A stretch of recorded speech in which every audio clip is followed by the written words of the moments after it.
Alrighty guys, Ashley Alban's coming at you with some sex advice. Gotta love it. So, I don't know if you guys are aware, but I'm a verified porn person, which I feel like makes me kind of an expert on sex. Probably not, but like we're gonna go with it anyway. So, I thought you guys might be interested to hear what I personally think constitutes a good sexual encounter. Plus, I asked for ideas on Twitter, and this was my favorite, so shout out to that guy. Okay. In my humble opinion, I think the most important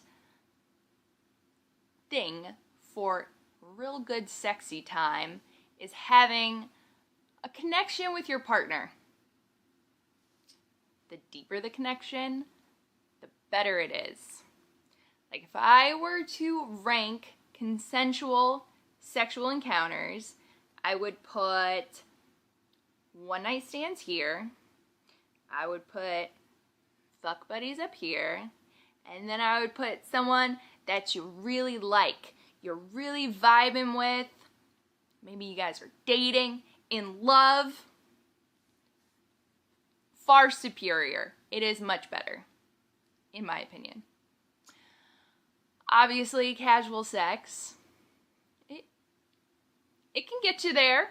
It can fulfill some needs, but it's not as good. Because when you have that emotional connection and attraction along with the physical and put it together, magic happens, baby. Magic. Plus, the better you know each other, the better you can pleasure each other. Everybody's different. Everybody has a different body. Everyone likes different things. And sex, it isn't about you. Masturbation is. That's what masturbation's for. Sex is about having fun together. So that means you guys gotta communicate and get to know each other, get to know what you guys like to do together, and then you have a good time. Which leads me to my second point. Even though you guys are having a good time, don't worry so much about the outcome. It's about the journey. Which means orgasms aren't the end-all and be-all. They're just not. You can still have a lot of fun without having an orgasm.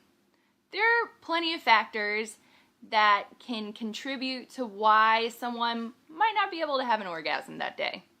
Personally, if I've had even a little bit to drink, it's really hard. It's really hard for me, which is annoying, but that's how I am. And I have girlfriends, and if they're a little bit tipsy, it's a lot easier. Like I said before, everyone's different. Plus, if I were to make a generalization that generally holds true, it's usually a little bit more difficult for women to achieve an orgasm. It can take a little bit longer, more goes into it, but that doesn't mean that sex isn't still fun.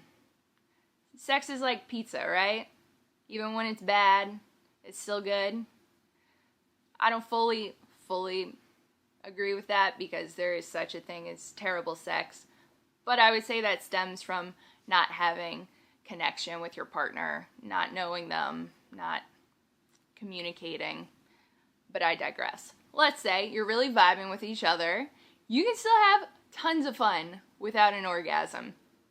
So please, if you take away anything from this video, don't pressure your partner to have an orgasm.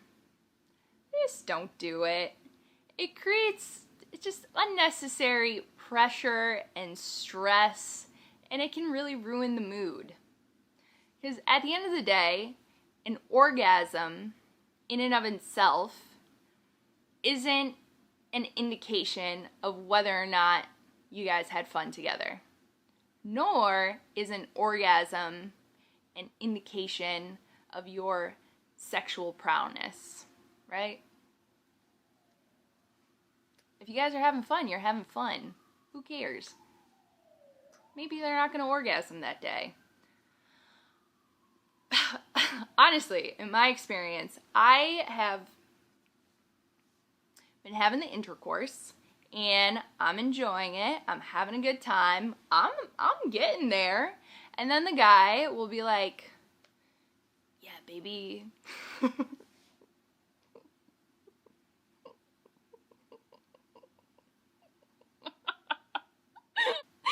And then the guy will be like, "Yeah, baby, come on, come for me.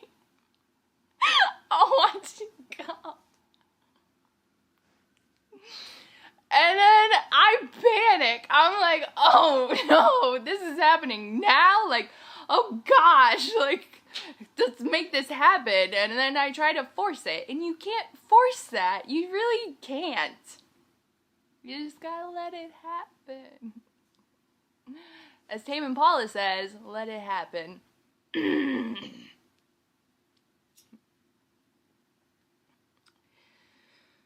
then it doesn't happen.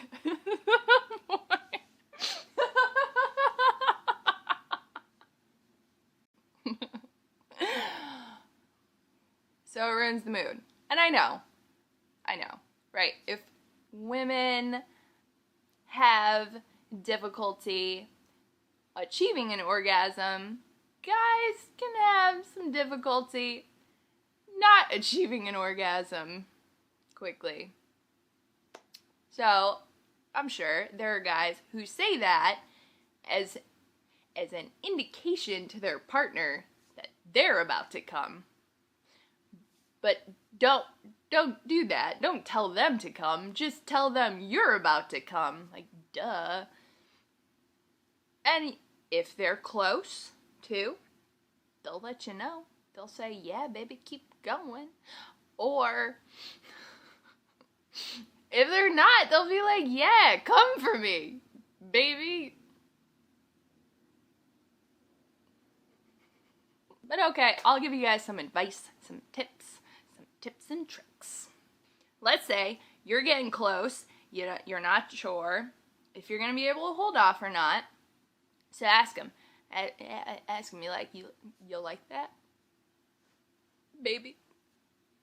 And maybe they'll be like, "Yeah, keep going, like, right there, that's what I like." Or they might direct you or whatever, I don't know.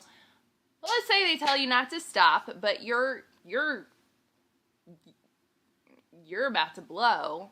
What you could do is take a little break and go down on them and get them like to the point, or get them to orgasm and then continue, or get them like right to the point and then continue. That made sense. That definitely made sense. Or another option is, if they're enjoying it but they're not quite there yet, you could pull out, jizz, and then go down on them and finish them. Or another option, if you know that you personally don't necessarily last the longest, or you know that your partner needs a little bit more time, just have some extended foreplay.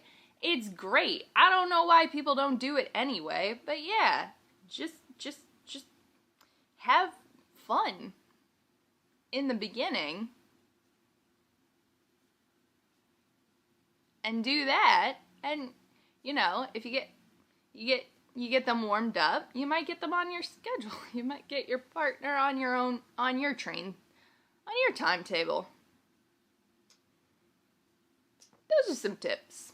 Anyway, in conclusion, in my opinion, I think like really good sexual encounters, the best sexual encounters involve having an actual connection with your partner, knowing what you guys like to do together, and then just relax and have fun.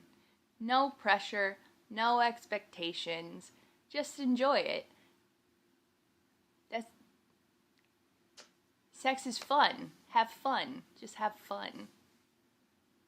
Have fun. That's my advice. Have fun, kids. Adults. Have fun out there, you adults.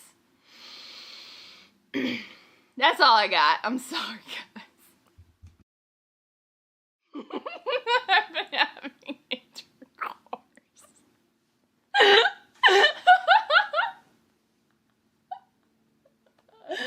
Oh. That's good shit. That's good shit right there. Why did I use that word?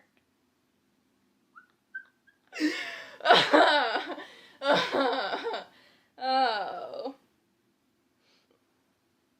This video didn't work out too well.